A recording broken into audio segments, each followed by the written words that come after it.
నమస్తే. దళపతి Vijay effect, శర్మలకి Rahul hand.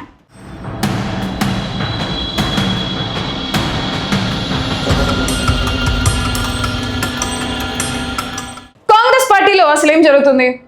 ఒక senior most leader కు పార్టీ పెద్దలు ఊహించని షాక్ ఇచ్చారా? పార్టీ మీద అలిగిన నేతకు ఏకంగా రాజ్యసభ సీటే ఇచ్చి బుజ్జగించారా? దళపతి విజయ్ పార్టీ మద్దతుతో తమిళనాడులో కాంగ్రెస్ ఆడిన మైండ్ గేమ్ ఏంటి?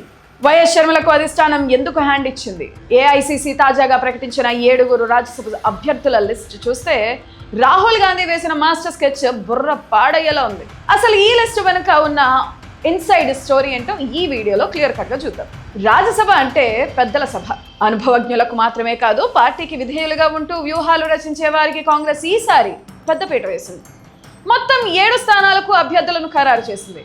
ఇందులో కాంగ్రెస్ జాతీయ అధ్యక్షుడు మల్లికార్జున్ ఖర్గే కూడా ఉన్నారు. ఆయనను సొంత రాష్ట్రం కర్ణాటక నుంచే తిరిగి నామినేటెడ్ చేశారు. ఇక్కడి దాకా అంత నార్మల్గానే అనిపిస్తుంది, కానీ అసలు కథ ఇక్కడ మొదలైంది. ఈ జాబితాలో రాహుల్ గాంధీ మార్క్ స్పష్టంగా కనిపిస్తుంది. కొత్త రక్తాన్ని రాజ్యసభకు పంపాలని పట్టుదల ఈ లిస్టులో క్లియర్గా తెలుస్తుంది.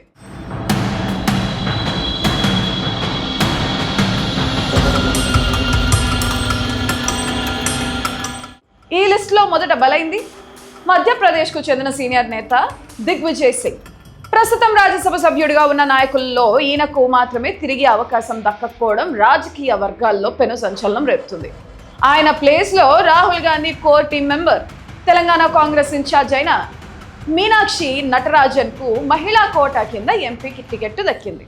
ఇక మరో ఇంట్రెస్టింగ్ పాయింట్ ఏంటంటే, తన అనుభవానికి తగ్గట్టుగా పార్టీలో స్థానం దక్కట్లేదని బహిరంగంగానే అసంతృప్తి వ్యక్తం చేసిన పార్టీ మీడియా విభాగం అధిపతి పవన్ ఖేరాను కర్ణాటక నుండి రాజ్యసభకు పంపుతున్నారు. అలిగిన వెంటనే పార్టీ బుజ్జగించి పెద్దల సభకు పంపడం వెనుక గాంధీ కుటుంబానికి ఆయన ఉన్న సాన్నిహిత్యమే కారణం అంటున్నారు. ఇక అసలు సిసలైన రాజకీయ వ్యూహకర్తలకు ఈ లిస్టులో బంపర్ ఆఫర్ తగిలింది. ఏఐసిసి కార్యదర్శి మన్సూర్ అలీ ఖాన్ ను కర్ణాటక నుంచి రాజ్యసభకు ఎంపిక చేశారు. ఎందుకో తెలుసా?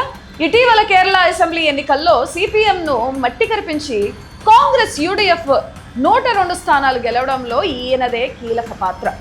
తెలంగాణ విజయంతో పాటు కేరళలో కాంగ్రెస్ కు ప్రాణం పోసినందుకు ఆయనకు ఈ గిఫ్ట్.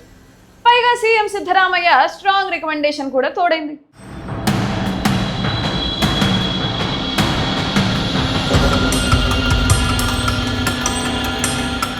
ఇక తమిళనాడులో జరిగింది ఒక మాస్టర్ స్ట్రోక్. ప్రవీణ్ చక్రవర్తికి రాజ్యసభ బర్త్ కన్ఫర్మ్ అయింది. డిఎంకే ఓటమి తర్వాత దళపతి విజయ్కు చెందిన టీవీకే పార్టీతో సమన్వయం చేసుకుని ఆ పార్టీకి దక్కిన ఏకైక రాజ్యసభ సీట్ను కాంగ్రెస్ ఖాతాలో వేయడంలో చక్రవర్తి వేసిన స్కెచ్ మామూలుది కాదు. అందుకే అధిష్టానం ఆయన్ను అందలం ఎక్కించింది. అందరూ ఎంతో ఆసక్తిగా ఎదురు చూసిన పేరు వైఎస్ షర్మిల. ఏపీసీసీ అధ్యక్షురాలిగా ఉన్న షర్మిలమ్మకి రాజ్యసభ ఫిక్స్ అని అందరూ భావించారు. కానీ చివరి నిమిషంలో అధిష్టానం ఆమెకు హ్యాండ్ ఇచ్చింది.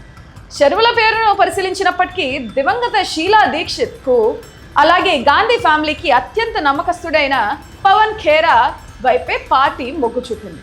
ఇక్కడ సెంటిమెంట్ కంటే అనుభవానికి రాహుల్ గాంధీ ఓటు వేశారు. దీంతో ఏపీ కాంగ్రెస్ శ్రేణుల్లో కొంత నిరాశ నెలకొంది. మొత్తంగా సీనియర్లను సైడ్ చేస్తూ పనిచేసే వారికి, వ్యూహకర్తలకు రాహుల్ గాంధీ పెద్దపీట వేశారు. మరి కాంగ్రెస్ తీసుకున్న ఈ నిర్ణయం సరైనదేనా? ముఖ్యంగా వైఎస్ షర్మిలకు రాజ్యసభ ఇవ్వకపోవడం గురించి మీ అభిప్రాయం ఏంటి? కింద కామెంట్ సెక్షన్లో తప్పకుండా తెలియజేయండి.